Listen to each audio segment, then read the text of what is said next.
পয়লা জানুয়ারি ইংরেজি নববর্ষের প্রথম দিন। পাশাপাশি বাঙালিদের কাছে ওই দিনটির একটি আলাদা তাৎপর্য রয়েছে, কারণ ওই দিনই দক্ষিণেশ্বরে মা ভবতারিণীর পরম পূজারী শ্রী শ্রী রামকৃষ্ণদেব কল্পতরু অবতারে অবতীর্ণ হয়েছিলেন। কথিত আছে সেদিন ঠাকুর সকলকে আশীর্বাদ করে সকলের মনোবাঞ্ছা পূরণ করেছিলেন। আসলে কি ঘটেছিল সেদিন? এই কল্পতরুই বা কি? রামকৃষ্ণের এই বিশেষ দিনটির সঙ্গে কিভাবেই বা জড়িত সমুদ্র মন্থনের প্রসঙ্গ? আসুন আমরা দেখে নিই। ভগবত পুরাণ, বিষ্ণু পুরাণ, মহাভারতে উল্লেখিত আছে, একবার ঋষি দুর্বাসা দেবরাজ ইন্দ্রকে একটি হার উপহার দেন। ইন্দ্র হারটি নিজে না পরে তার বাহন ঐরাবতকে পরাতে যান। হারটি হাতির শূরবে নিচে পড়ে যায়। ক্ষুব্ধ হন দুর্বাসা। দুর্বাসার অভিশাপে সমস্ত শক্তি হারিয়ে ফেলেন ইন্দ্র। পাশাপাশি শক্তিহীন হয়ে পড়েন স্বর্গের অন্যান্য দেবতাগণও। এই সুযোগ কাজে লাগায় অসুরেরা। তারাও স্বর্গ দখল করে। কোনো উপায় না পেয়ে দেবতারা উপস্থিত হন ভগবান বিষ্ণুর কাছে। সব শুনে বিষ্ণু বলেন, এর একমাত্র সমাধান হলো অমৃত, যা উত্থিত হবে সমুদ্র মন্থনের ফলে। কথা মতো দেবতা আর অসুরগণ সমুদ্র মন্থনের আয়োজন করে। মন্থনের ফলে সমুদ্রের বুক থেকে অমৃত হাতে উঠে আসেন লক্ষ্মী দেবী। এই সঙ্গে সমুদ্র থেকে জন্ম নেয় অদ্ভুত এক বৃক্ষ, যার নাম কল্পতরু, যার ফুল ফল কখনো শুকায় না, কখনো ঝরে পড়ে না। কথিত আছে এই বৃক্ষের কাছে কোনো বাসনা প্রকাশ করলে তা অবশ্যই পূরণ হয়। পুরাণে উল্লেখিত আছে সমুদ্র মন্থনে প্রাপ্ত গাছটিকে ইন্দ্র স্বর্গে তার উদ্যানে নিয়ে যান। পরবর্তীকালে স্ত্রী সত্যভামার অনুরোধে শ্রীকৃষ্ণ কল্পবৃক্ষকে নিয়ে আসেন মর্তে। মনে করা হয় পৃথিবীতে আজও রয়ে গেছে এই কল্পতরু, কোথাও বট বৃক্ষরূপে, কোথাও অশ্বত্থ রূপে, আবার কোথাও বা নারকেল গাছ রূপে। আর আজও এই বৃক্ষগুলি মানুষের বিভিন্ন চাহিদা পূরণ করে যাচ্ছে।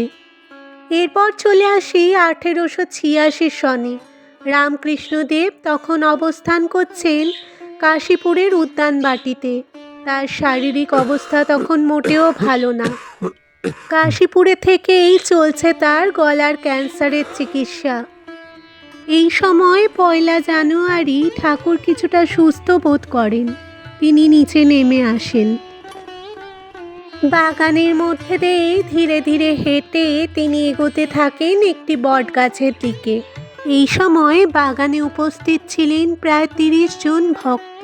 তাদের মধ্যে একজন ছিলেন নাট্যকার গিরিশ ঘোষ। ঠাকুরকে বট গাছের নিচে দাঁড়িয়ে থাকতে দেখে ভক্ত গিরিশ ঘোষ তার দিকে এগিয়ে আসেন। তখন রামকৃষ্ণদেব তাকে প্রশ্ন করেন, তুমি আমার মধ্যে এমন কি দেখছো যে সবার কাছে আমার গৌরব প্রচার করছো? উত্তরে গিরিশ ঘোষ বলেন, আপনি ঈশ্বরের অংশ, পরমাত্মার অংশ, আপনি পরমহংস, মানব কল্যাণের জন্য আপনার আবির্ভাব। গিরিশ ঘোষের মুখে ঈশ্বরের কথা শুনে ঠাকুরের মুখমণ্ডল আলোকিত হয়ে ওঠে। তাই দেখে সমবেত ভক্তগণ চিৎকার করে ওঠে, ঈশ্বরের মহিমা, রামকৃষ্ণের মহিমা। ঠাকুর শুধু বলেন, কি আর বলবো, প্রার্থনা করি তোমাদের চৈতন্য হোক। এরপরেই রামকৃষ্ণদেব ঈশ্বরের প্রতি গভীর ধ্যানে মগ্ন হন বা সমাধিস্থ হন। এই অবস্থায় ভক্তরা তাকে প্রণাম করে, তাকে স্পর্শ করে। জানা যায় সেদিন ঠাকুরকে যারা স্পর্শ করেছিলেন তাদের প্রত্যেকেরই এক অদ্ভুত আধ্যাত্মিক অনুভূতি লাভ হয়েছিল। তারা যেন সাক্ষাৎ ঈশ্বরকে দর্শন ও স্পর্শের অনুভূতি লাভ করেছিলেন।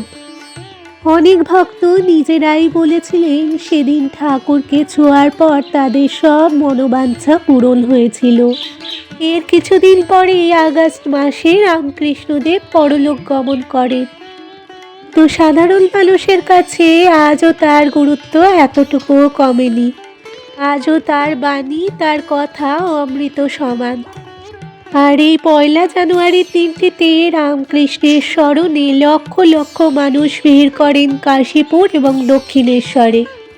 মানুষের বিশ্বাস আজ ওই দিনটিতে ঠাকুর কল্পতরুর মতোই সকল ভক্তদের মনের ইচ্ছা পূরণ করেন।